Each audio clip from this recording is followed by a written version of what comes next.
पहिलीच फिल्म करायची आणि ती इतक्या महत्वाच्या म्हणजे SEZ सारख्या खूप महत्वाच्या आणि ज्याला आपण म्हणू शकतो की सामाजिक त्याला अधिष्ठान आहे अशा विषयाबद्दल फिल्म करायची, सिरियस फिल्म करायची, हे तुम्ही ठरवलेलं होतं?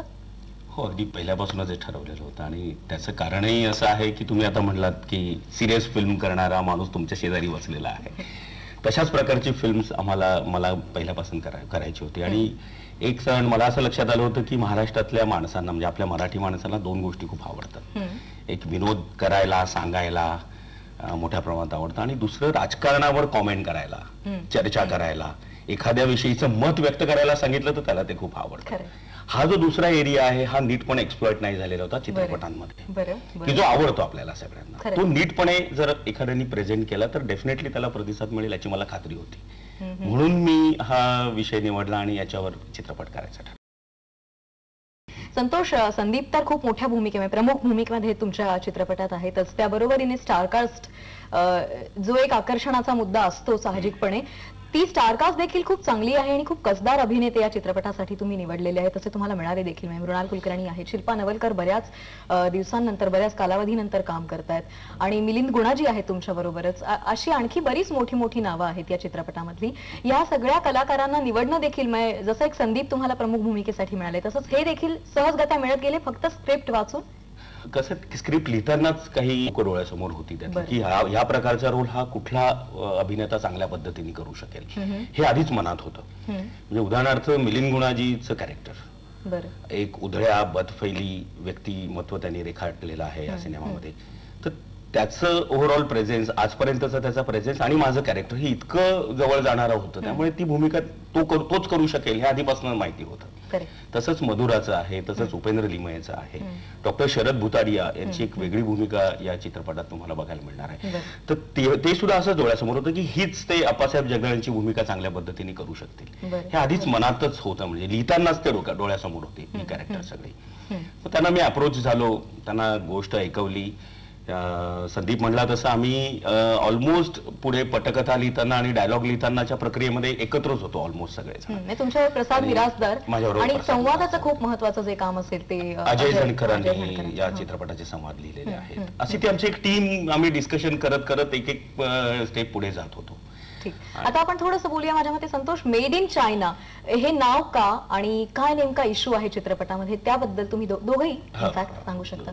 नाव मेड इन चायना घेण्याचं कारण असं की ज्या चित्रपटात आम्ही जो इश्यू डिस्कस केलेला आहे, सेज स्पेशल इकॉनॉमिक झोन्स, ही सगळ्यात आधी चायनामध्ये मोठ्या प्रमाणात इम्प्लिमेंट झाले. चायनीज कल्पना ती आहे, मूळ संकल्पना जी आहे ती. आणि आज आपण सुद्धा महाराष्ट्रामध्ये जे काय प्रॉडक्ट्स वापरतो, लहान मुलांच्या खेळण्यांपासून ते इलेक्ट्रॉनिक्स उत्पादनापर्यंत, हे या सेज मध्ये तयार झालेली प्रॉडक्ट्स आहेत की जी आपल्या आयुष्याचा आज भाग बनलेली आहे.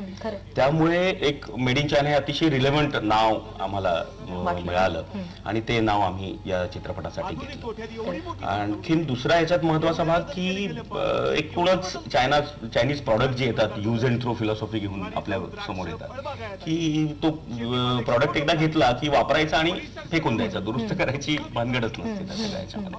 तर ही जी एक ओव्हरऑल आयुष्याकडे बघण्याची फिलॉसॉफी आहे, त्यातनं निर्माण झालेल्या प्रॉडक्टची जी फिलॉसॉफी आहे ती इनडायरेक्टली या चित्रपटामधनं आणण्याचा आमचा प्रयत्न होता. माझ्या मते आतापर्यंत मराठी सिनेमा हा एक 7-8-10 लोकेशन्स मध्ये होतो किंवा दिवस देखील खूप कमी दिवसांमध्ये पूर्ण केला जातो. ते पण कॉम्प्रोमायझेशन अजिबातच नाही. आम्ही 55 दिवस हा चित्रपट शूट करत होतो आणि जशी लोकेशनची कॉम्प्रोमाइज नाही केली, आर्टिस्टच्या पातळीवर आम्ही निवड करताना कॉम्प्रोमाइज नाही केलं, तसंच गाण्याच्या पातळीवर सुद्धा निवड करताना आम्ही कुठेही कॉम्प्रोमाइज नाही केलं. आम्हाला असं वाटलं की सुनिधी चव्हाणचा आवाज पाहिजे आपल्या गाण्याला, तर आम्ही सुनिधीला अप्रोच झालो आणि तिच्याकडनं हे गाणं गाऊन घेतलं. तो कसा असा अनुभव, सुनिधी मराठी गाते? कारण याच्या आधी माझ्या मते एकच तिने फक्त गायलं होतं. हो, एकच गाणं तिने गायलं होतं. खूप छान होतं. एकतर तिला ते गाणं खूप आवडलं, शब्द तिला आवडले होते आणि जुन्या गाण्याची चालही तिला आवडली होती. मग ती म्हणली की ओके, हेच काहीतरी वेगळं स्वरूपानं आमचे जे म्युझिक डिरेक्टर आहेत त्यांनी ते प्रेझेंट केलं आहे म्हटल्यानंतर ती खूप खुश झाली. ती गाण्याचे शब्द आणि चाल ऐकताच. आणि मग थोडी रिहर्सल करून आम्ही फायनल गाणं तिच्याबरोबर रेकॉर्ड केलं. खूप मजा आली. आता स्टार स्क्रीन सारखा एक अवॉर्ड तर म्हणजे खूप चांगली सुरुवात तर झाली आहे प्रदर्शना आधीच तुमच्या चित्रपटासाठी. मार्च मध्ये फिल्म रिलीज पण होतीये. एक आत्ताच्या काळामध्ये असं पाहायला गेलं की आपण त्या कथानकाबद्दल खूप छान चर्चा केली आणि सगळ्यांना आवडलं असणार कथानक, जे जे कोणी पाहतायत प्रेक्षक आपल्याला, मला खात्री आहे. फक्त पब्लिसिटीवर देखील खूप मेहनत घ्यायला लागते हल्लीच्या काळामध्ये. म्हणजे तो एक आता इनएव्हिटेबल गोष्ट झालेली आहे. त्या बाबतीमध्ये कसे काय प्लॅन्स आहेत आणि कसं काय ठरवलंय? नाही, एखादं चांगलं कुठलंही प्रोडक्ट आपण तयार केलं, सिनेमा रूपात आम्ही तयार केलेलं आहे, हे लोकांपर्यंत पोहोचणं खूप गरजेचं आहे. त्यामुळे लोकांपर्यंत पोहोचण्यासाठी जी जी माध्यमं उपलब्ध होतील आम्हाला, त्या माध्यमांच्या मार्फत आम्ही लोकांपर्यंत ते नेणार आहोत की आम्ही एक वेगळा विषय केलेला आहे, तो त्यांच्यापर्यंत पोहोचवणार आहोत. आणि कमल खेतान जो माझा निर्माता आहे माझ्या बरोबर या चित्रपटासाठी, आम्ही बसून एक प्रॉपर त्याचं प्लॅनिंग करून ठेवलेलं आहे की जेणेकरून अगदी गाव पातळीवरच्या सुद्धा आणि मेट्रो सिटीज मधल्या सुद्धा सगळ्या थिएटरमध्ये तो सिनेमा लागेल इथपर्यंतचा प्लॅन आमचा तयार आहे. ते मार्च मध्ये तो इम्प्लिमेंट होताना तुम्हाला दिसेलच. अजूनही काही व्यक्तींबरोबर अशी बोलणी चालू आहेत की जी आम्हाला याच्यात मदत करू शकतील, हा सिनेमा लोकांपर्यंत पोहोचवण्यासाठी मदत. गुड. सगळ्या प्रेक्षकांच्या वतीने आणि आमच्या अख्ख्या झी 24 तासच्या टीमच्या वतीने तुम्हा दोघांनाही तुमच्या चित्रपटासाठी मनापासून शुभेच्छा देते मी. आणि आज तुम्ही इथे आल्याबद्दल, आमच्याशी इतक्या छान गप्पा मारल्यात त्याबद्दल देखील आभार आपल्या दोघांचेही.